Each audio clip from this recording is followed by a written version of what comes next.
Hi! Magandang hapon sa ating mga kaabante, sa ating mga kachokan, hindi ba? This is Ray Pumaloy at napakaswerte natin ngayong hapon na ito dahil isa naman talagang napaka-talented, napakahusay na artista, na actress at napakahusay na singer, as in wala ka nang hahanapin.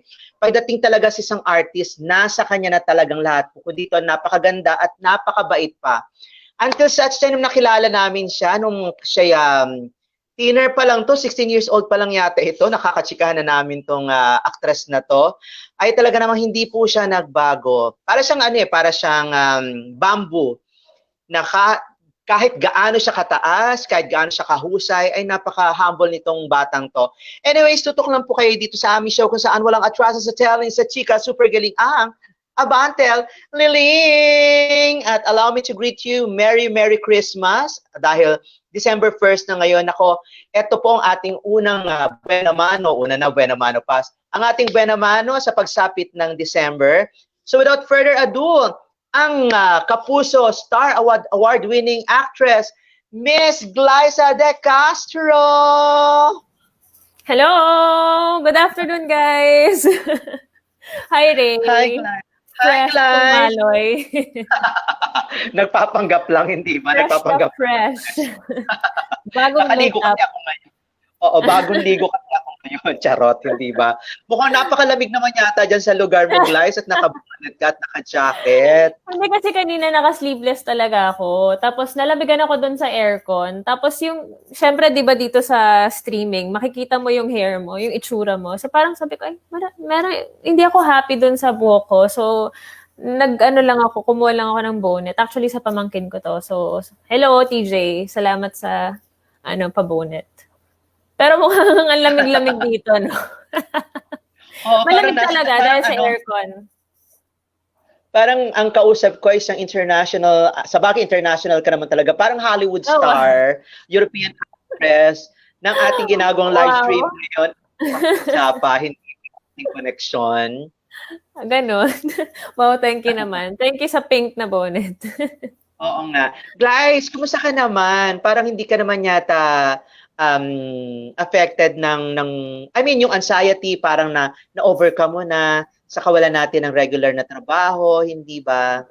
Alam mo, sa totoo lang, dumadating din ako sa punto na na-anxious din ako. Kanina nga lang umaga, parang meron akong feeling na, ano ba yan, parang ang insignificant ko. Meron akong ganun, dumadating lang siya, tapos syempre mag-isa lang ako dito sa condo, sila nanay at tatay umuwi na ng baler, yung mga ibang kapatid ko nasa kanya-kanyang mga bahay. So, minsan lang dumarating yung point na parang nalulungkot ka.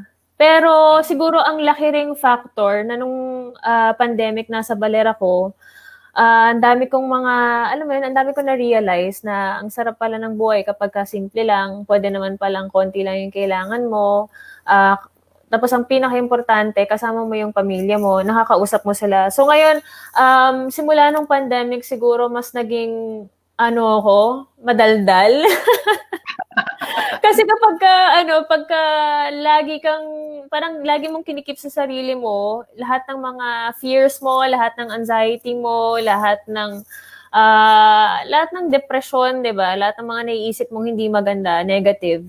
Kakainin ka niyan eh. So, importante na i-share mo siya. Kaya nga, ang ganda rin ng ginagawa nyo dito sa Abante na nagre-reach out pa din kayo. 'Di ba? Kumbaga parang kamustahan and then sharing it to other people, yung mga nanonood dyan. Alam ko may mga nakikinig at nanonood sa atin. Hello. Actually, marami nang nag sa atin, nag-message, nagko-comment sa atin. Grabe, dire-diretso talaga ang mga fans mo. Ayan, present ang alagang katipunerang millennial. We love you. Hello, Amelu. Ito yung mga lagi ko nakikitang nagko-comment kahit saan ako mapadpad. Ayan, sa Sabrina Faye Buenaventura, mahal na mahal kita, Ate Glyza, pa-shoutout na din po sa Glyza Amigas. Hello, Glyza Amigas. Ayan. Alam mo, Glyza, nakakatuwa dahil yung mga fans mo, no, hindi ka talaga binitawan ever since, lalo na nung itong pandemya na to, di ba, mas magkaroon makausap sila kahit virtually lang, hindi ba, kahit sa mga chat lang. Tsaka ang saya din na kapag nakikita ko yung mga post nila, yung mga sinishare nilang mga mga tweets ko or posts ko, minsan ini-edit pa nila, minsan kino-compile nila. Sabi ko, ang huhusay nitong mga to yung talagang nililayoutan pa nila.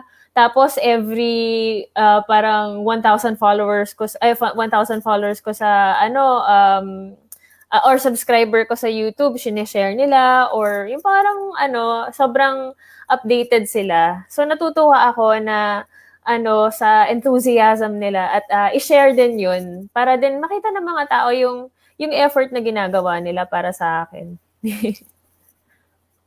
Paano ka natutulungan ng mga fans mo na maging normal? I mean, yung maging yung ano ba tawag dito, yung mental health mo kumbaga naging Stable. intact pa rin kasi yung iba hindi ba kung ano pinagagawa sa buhay. Oo. Hindi, blessed ako, tsaka grateful ako na may mga followers ako na talagang malalim yung understanding. Same ng wavelengths ko, may pagka-weirdo, may pagka-makulit, may pagkatahimik pa minsan. So, kumaga parang nagigets ko kaagad sila. At natutuwa ako dahil sa ganong paraan, natutulungan din nila ako na ma-realize na, uy, may nakaka-appreciate sa akin. Kahit na wala akong masyadong, alam mo yun, parang syempre, simula nung pandemic, wala naman akong bagong ginagawa eh. Though nagre-replay sila ng Encantadia, ng Stairway to Heaven, ng ano pa ba ni-replay nila, Temptation of Wife, tsaka yung mga all-out Sundays, every Sunday, nagpapatrend sila, every Sunday, talagang, sabi ko, uy guys, kalma lang kayo, wala akong gagawin dito, dadaan lang ako. Pero sobra silang naka-hype. To the point na, ganun pala kalaki yung impact ko sa kanila. Pero alam mo, Glyce, parang hindi ka naman napahinga. I mean, hindi ka naman napahinga sa ere, hindi ba? Kasi sunod-sunod yung mga serye mo na ni-revive, hindi ba katulad ng Sabi ko, hala, bago ba tong Encantadia na ito? Ganyan-ganyan. Tapos parang, di ba, parang yung init ulit ng serye na yon, di ba? Yung charisma ulit ng serye na yon, bumalik ulit, hindi ba? Tapos meron mga baklang, di ba meron pa mga baklang naka-costume, tapos ginaya kayo. Nakakatuwa nga eh. Actually, napareminisce ako kasi 2 years ago namin siyang ginawa or 3 years ago, mga ganun. So, nag-flashback sa akin lahat ng mga shootings namin, lahat ng mga kasayahan namin sa set, mga food trip namin, lahat ng mga fight scenes na ginawa namin, nakakamiss. At alam ko sa sarili ko na malamang hindi na mangyayari ulit yun. Kaya grateful ako na bago nag-pandemic, nagawa namin yun ng walang limitations. Tapos meron ka pang Temptation of Wife, meron pang The Rich Man. Hindi ba? So,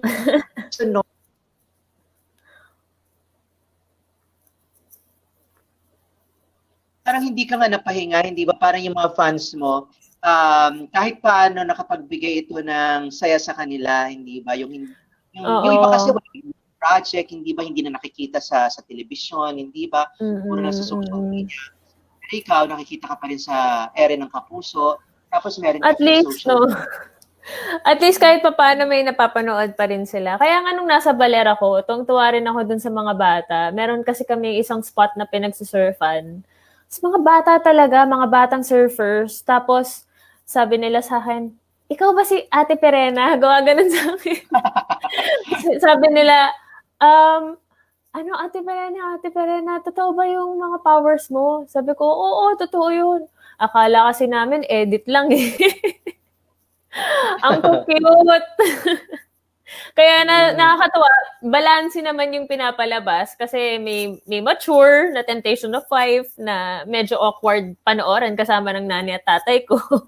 Pero kasi gusto nilang panoorin eh. So, sige lang. Tapos, Temptation of Wife. Kaya siguro din, parang di ako masyadong namimiss ng nanay ko kasi umaga at gabi na ako napapanood. Tapos lagi-lagi na pa ako nakikita sa bahay. May marathon talaga ang nanay mo ng mga shows Oo. mo. Tsaka naiinis siya sa akin. Like, last week, may isang eksena doon si Perena na, I think in-story ko to ng isang araw eh. Parang nagpauto ako kay Gorna or kung sino man yun, kay Agane. Basta merong maling desisyon si Perena. Tapos sabi niya, itong Perenang to, ano-ano eh, tatanga-tanga. Na nandun ako. Pero nakakatuwa lang kasi dalang-dala talaga siya. At parang Anong first time namimiss yan napanood.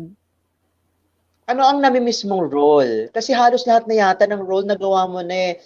Mapabida, mapakontrabida, Hmm. action, tapos horror. Oo nga Lahat eh. yan, iba lahat ng genre. Ano yung namimiss mong gusto mong balikan? Alin na mas na-enjoy mong gampanan? Ang kontrabida or ang bida? Parehas kasi silang medyo challenging eh. Pero mas nalalaro ko kasi yung mga kontrabida roles. Unless, para siyang kontesa na, na fierce na bida. Kasi sa totoo lang, kapag kami mga eksena ako na iyak na naman, kinakabahan talaga ako, hindi ako makatulog. Bakit? Iniisip ko yung eksena, parang hindi ako mapalagay. Parang hindi ako mapalagay hanggat hindi siya natatapos. Like, may isang eksena sa Encantadia na namatay yung anak ko, si Mira.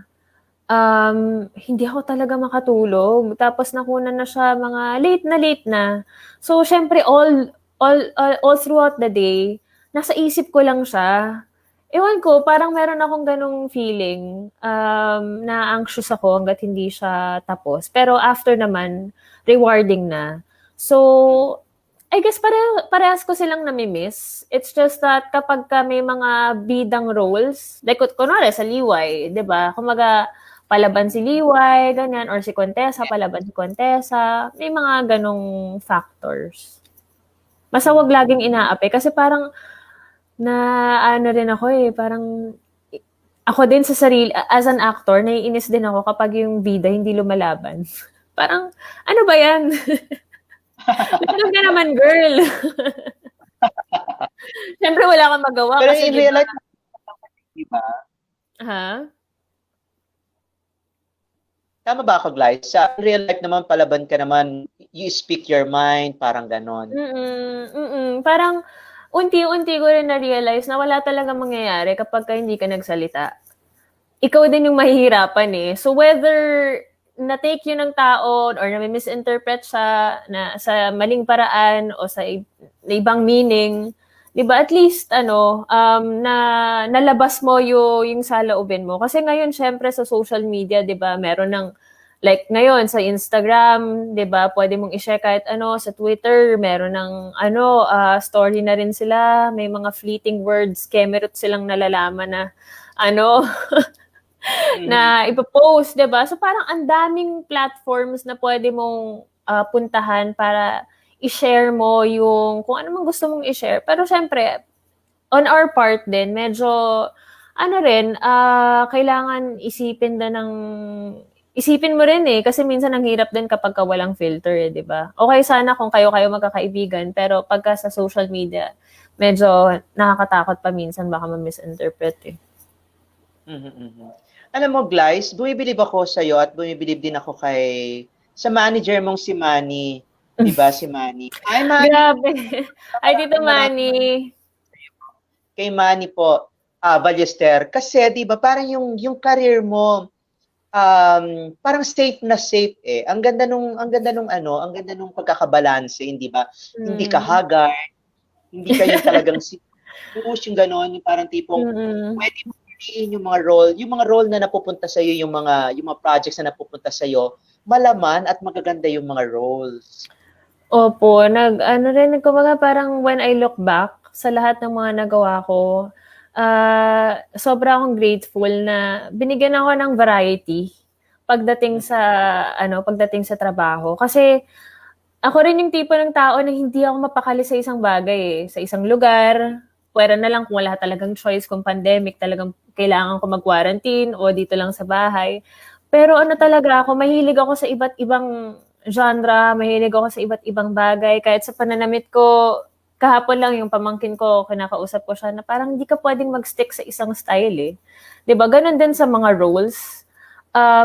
Parang hindi ako mapalagay kapag same roles yung ginagawa ko. So dapat para continuously natututo ako or na-excite ako sa mga ginagawa ko, kailangan iba-iba. Pero ngayon nga hindi ko alam kung ano yung hindi ko alam kung ano yung next na role ko, yung dahil nga for the past years halos nandun na, 'di ba? Nagbida na, nagkontrabida na, nag-support na kung ano-ano eh. So parang ano pa ba yung next? Minsan iniisip ko pero parang ayoko na nang isipin kasi napapressure ako. Oo nga, no? Hindi ba? Nagawa mo rin mag-album, hindi ba? Mag-single, mag-concert, yung mga ganyan, di ba? Mag-perform sa mga malalaking venues. Iniisip ko nga, hindi mo ba pinaplano or ina-aspire na maging director? Mahirap kasi eh. alam ko kasi, yung mga magagaling kasing mga actress, mga artista, for a time, naging director sila, sinubukan na mag-direct. Si Richard Gomez, hindi ba? Loris Guillen, director pa rin hanggang ngayon. Si Gina Alahar. Yes, Diba yes. ito mga Ricky, ganyan. Ang hirap eh. Masyadong mabigat na responsibility yun para sa akin. At sa lahat ng mga nakakausap kong direktor na artista din, sinasabi nila na kumaga mas relaxed sila kapag artista sila. Kasi kapag director ka, mas madami kang iniisip eh. Iniisip mo yung blocking, iniisip mo yung shots, iniisip mo yung mga iba't ibang artista. Whereas kung artista ka lang, ang intindihin mo yung roles mo, yung lines mo, yung co-actors mo, yung ganun. Siguro, kung mabibigyan ng chance, gusto ko mag-produce. Siguro magko-conceptualize ako. Kasi kahit naman sa mga, like yun sa music video ko, mga music videos na ginawa ko, kasama ako sa pag-conceptualize, ganun. Ano pa ba? Ayun, parang siguro, pagpuproduce, pero pagdating sa execution, parang kailangan ko ng different mind or ng different skill doon. Kasi naisip ko kasi napaka-creative mo, hindi ba? Ikaw yung gumagawa ikaw nagka-conceptualize ng videos mo.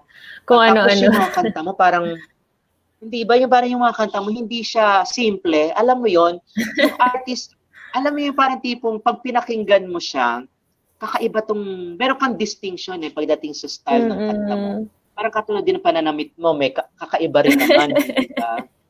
Ayun nga So, hindi ko alam, kasi nung time na nagsisimula akong magbuo ng mga kanta, talagang ang fear ko, may makakagets kaya sa akin. Yun yung yun yung parang dilemma ko bago ko i-release yung synthesis. Kasi yun, sarili ko ng kanta yun eh. Sarili ko ng composition, sarili ko ng melody. So mas nakakatakot kasi kapag narinig mo sa iba na, ay hindi ko trip, yung ganun. Kahit na personally, it's their opinion, nakakaano pa rin, parang nakakalungkot pa rin, yung gano'n, may epekto pa rin siya sa akin. Pero, thankful ako na throughout the years, ayun nga, nakikilala ko na rin, like sa mga followers ko, may nakaka-appreciate sa akin, nakaka-appreciate ng music ko, nakaka-appreciate ng kawirduhan ko. So, ayun ang nagbibigay ng lakas ng loob sa akin na okay lang pala. Okay lang maging weirdo. Okay lang na hindi masyadong mag-conform sa normal. Tama. Parang naalala ko, parang ganito rin yata si Angelica Panganiban, di ba may pagka-weirdo din yung friend mo na yan? Siguro kaya rin kami nagkasundo. At saka nakakatawa talaga. Sobrang, hindi ko alam kung paano ko mapapaintindi sa mga tao kung paano kami nagkasundo. Sa isang weirdong sinabi ko lang. Basta meron kaming eksena nun sa Berks pa yun. Tapos, di ba uso sa mga youth-oriented show yung mga montage, so parang arte-arte lang kayo. Okay, masaya, ganyan yung walang audio. So, arte-arte lang kayo, masaya lang kayo, ganyan. Tapos, may background music lang, ganyan. So, habang umaarte-arte kami, na masaya kami, nung time na yun, hindi ko pa masyadong close si Angel. Kasi, bago silang addition sa cast ng Berks nun eh. So, nung May sinabi akong isang linya lang na yay, yay, ganyan-ganyan. Yay, nakakatayo na si Master. So, tawang-tawa siya. Hindi ko alam kung bakit. So, ayun, di ba parang ang weird? Parang, anong nakakatawa dun? Kaya hindi ko rin ma-explain yung lalim ng friendship naming dalawa. Siguro dahil dun sa akin, never ko siyang nakitang si Angelica Panganiban. Parang, ko siya, parang naging kalaro ko siya nung mga panahon na yun. Kaya until now, ganun pa din yung turing namin sa isa't isa. Parang never kaming lumaki. Pagdating sa mga namin, kawirduhan namin, nandyan pa din siya. Hindi siya nawala. At saka meron kayong mga, tawag dito, may mga caption kayo sa Instagram pag bumabati sa isa't isa, tapos yung mga trip ninyo dito abroad, meron kayong salita. Meron na kayo nagkakaibigan. Oo nga, nako, hindi ko na nga alam kung saan nanggagaling din yun.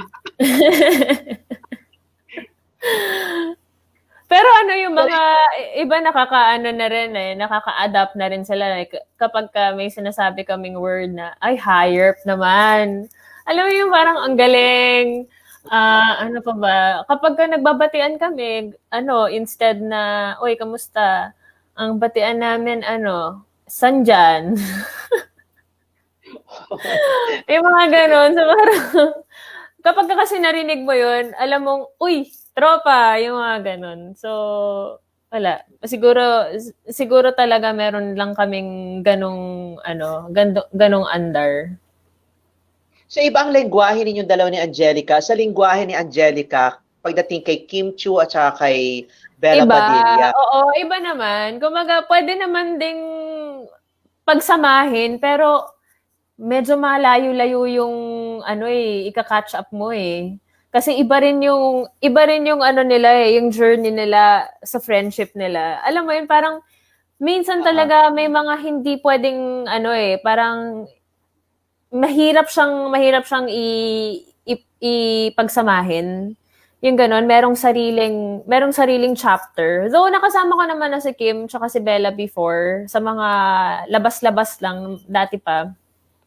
Pero alam mo yun, syempre hayaan na natin sila doon. Tapos meron din ako na hindi ko naman din pwedeng ihalubilo siya. So parang respeto na lang din. Oo nga. Ano ba ang dapat nating maintindihan kay Angelica bilang kaibigan mo? Kasi tingin kasi ng iba, weirdo nga siya na parang mahirap siyang intindihin. Kaya daw sinasabi nila na mahirap makahanap ng partner si Angelica, katulad mo, kasi nga dahil dun sa kakaibang trip niya or something. Sa totoo lang, hindi naman ganun kakaiba yung trip niya. Napaka-normal niya sa normal. Actually, mas kakaiba pa nga yung trip ko eh. Mas weirdo pa nga ako eh. Sa totoo lang ha. Siya talaga yung, kumbaga, nasa tamang disposisyon. Hindi ko lang din alam kung bakit iba yung dating niya sa mga tao. Pero, siya talaga, very transparent. Siguro kaya iba yung dating na sa tao kasi transparent siya. She speaks her mind, very, at the same time, very nurturing. Kasi, nasa niya na yun, ugali niya na talagang magbigay, mag-alaga, alam mo, sweet siyang tao eh, pero hindi lang halata. Kasi, meron siyang outer persona na strong, fierce, woman. So, ewan ko kung bakit ganun yung sa kanya. Kung bakit ganun yung dating ng ibang tao sa kanya. Pero si Angelica ang isa sa pinakamadaling maging kaibigan once na naging kaibigan siya. Kasi nakita ko parang swak siya sa lahat ng sitwasyon, sa lahat ng okasyon. Di ba katulad niya, nagpunta siya sa baler, hindi ba? Tama ba ako? Dumalaw siya sa baler. Tapos kung saan talaga, ang ganda ng mga videos, yung photo na na pinost. Tama ba ako nagpunta siya sa Baler one time? Nagpunta siya sa Baler one time para sumuporta sa event namin. Nung time kasi na yun, meron kaming event sa Baler, yung Live to Live. Ang saya kasi halos lahat ng mga tropa nandun. Sila Maxine din nandyan, sila Cholo. At first time niya yun. I think parang 2 nights lang yata siya or hindi lang. Parang basta sumabay lang siya talaga. I mean, sumunod lang siya. Tapos, ayun, na-enjoy niya naman. Masarap talaga dun. Masarap sa Baler. Sa totoo lang. Kasi, fresh air, ganyan. Tsaka iba talaga yung nabibigay sa'yo ng dagat. Kapag malapit ka sa dagat. Ikaw ba, eksperto ka na sa surfing? Ay, hindi pa. Sobrang nagsisimula pa lang ako. Actually, nagsunod-sunod lang yung pagsusurf ko nung na-lockdown kami. Yung ano nga yung first 3 months nga na lockdown sa Baler, hindi pa nga pwedeng mag-surf eh. So, thankfully, unti-unti silang nagluwag. Tapos, eventually, yung mga tao na kalabas-labas na, inanaw na rin mag-surf. So, iba kasi yung, parang ibang klaseng sport naman siya. Ang sarap mahulog kasi tubig naman yung babagsakan mo, pero may mga alon lang na malalaki. Minsan talaga masasaktan ka, masusugatan ka. Like, ang dami ko ng mga sugat from surfing, pero tuloy pa rin. Parang life. Oo nga, di ba, na pinagdaanan. Pero kayo pa rin sa agos, hindi ba? Sa agos, tama. sa mga alon. Kung di dahil sa pandemic, Glyce, hindi ka pa magkakaroon ng interest na mag-aral ng mag-surf, no? Mas nabigyan lang ako ng opportunity na makapag-practice nung nasa Baler ako. At saktong-sakto din naman na doon kami nakapag-invest, na talagang isa yan sa mga surfing spots sa Philippines, 'di ba? Tapos nakakatuwa kasi yung mga locals doon, very supportive din sila. Kapag nakakasabay mo sila sa lineup, bibigyan ka ng mga tips, sasabihan ka rin na, oy, kapag may malaking alon, kailangan ganito ka lang. So nakakatuwa na na meron kang mga sumusuporta din sa'yo. Kahit na sa ganung klaseng paraan na totally different sa ginagawa mo sa Manila. Kasi pag sa Manila, work talaga eh. Tapos ang ang libangan natin, malls, 'di ba? So parang ngayon kapag dumatating ako or bumabalik ako sa Manila, iniisip ko yung shucks, ang sarap dun sa Baler. Kasi sa malls okay din naman, pero alam mong hindi pwedeng hindi ka mapapagastos. Napakahirap na temptation niya na yung naglalakad ka sa mall tapos wala kang bibilin after. Kaya gusto ko rin sa Baler dahil wala akong nakikitang temptation. Surf lang ako ng surf. Kailan babalik naman, Glyce, ang jowa? Wala Si David, pa. di ba? Si David. Right now kasi hindi pa rin allowed ang inbound travels. Nasabi ko to sa'yo kanina. Marami ring mga couples na nasa ibang bansa yung mga jowa nila. Nandito sa Philippines yung iba. So, ang hirap kasi parang test of faith talaga yun and test of patience.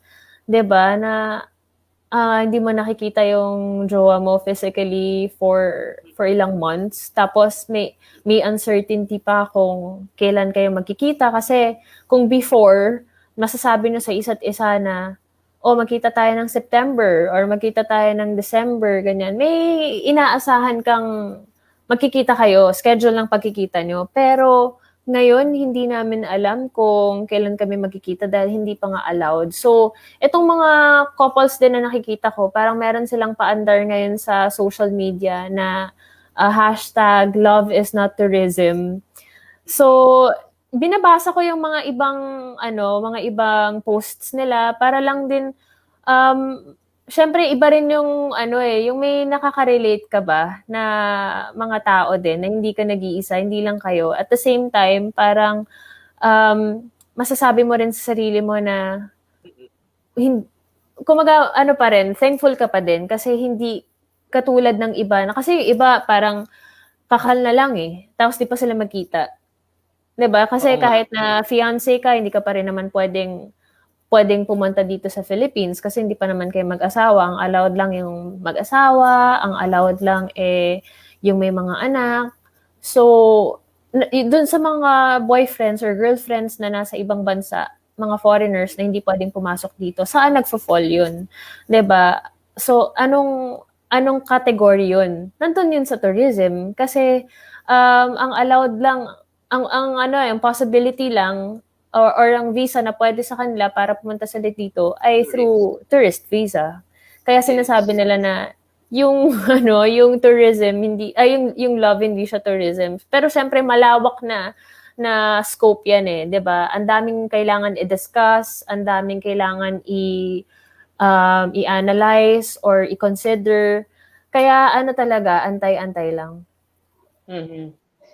Glyce, alam ko it's too early to ask you this, pero meron ka na bang time frame para magpakasal, to get married, to have your own family? Kasi pa nakikita ko, intense na rin yung yung relationship ni David. Tsaka hindi na rin tayo tumatanda. Ay, bumabata pala. Hindi na tayo bumabata.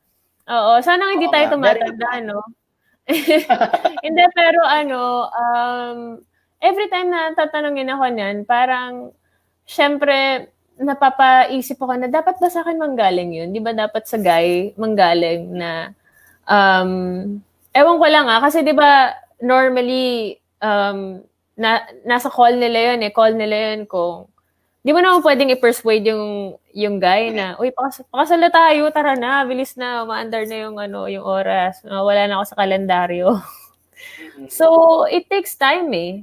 And hindi siya yung love talaga or yung relationship and everything na nakapaloob doon or yung kung ano yung involved doon, like yung marriage, yung family, 'di ba? Hindi siya pinipilit. So, katulad ng kung paano ko nakilala si David at kung paano nag-grow yung relationship namin, na hindi ko pinilit, syempre, ganun din yung outlook ko pagdating sa next stage ng relationship namin, which is yung marriage. Kasi kahit na yung sisters ko na at yung parents ko na yung nagtatanong sa akin, surprisingly, parang nandun na rin sila sa point na may conversation na about marriage. Parang sa akin, hindi natin pwedeng pilitin eh. Di ba? At saka parang personally, hindi pa rin ako masyadong ready. Parang gusto ko lang munang i-enjoy itong moment eh. Ngayon nga, 'di ba, ang tagal na hindi kami nagkikita. So darating tayo diyan. Oo. Oh, hintay-hintay lang. Glyce, maraming salamat ha. Pero salamat din. Pakawali pang kahit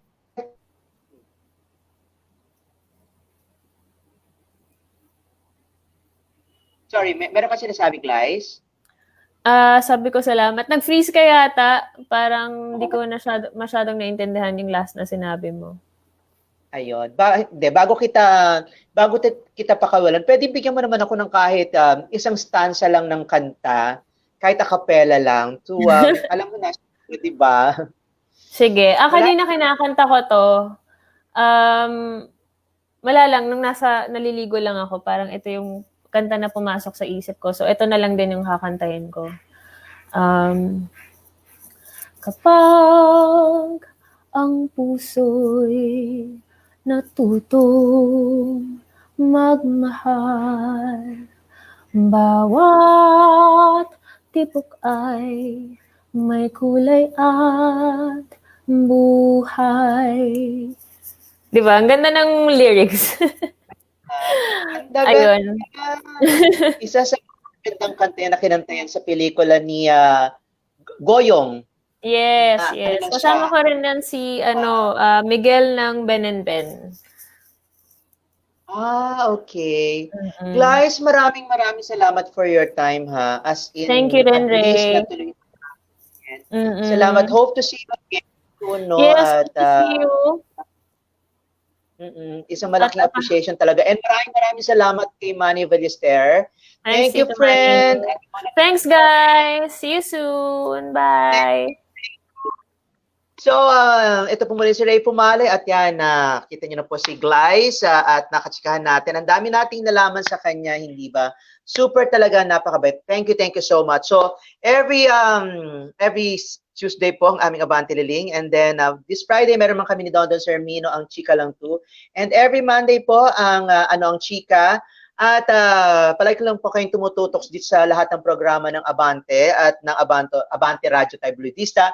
So this is Ray saying, walang atraso sa telling. Sa chika, super galing ang Abante Liling!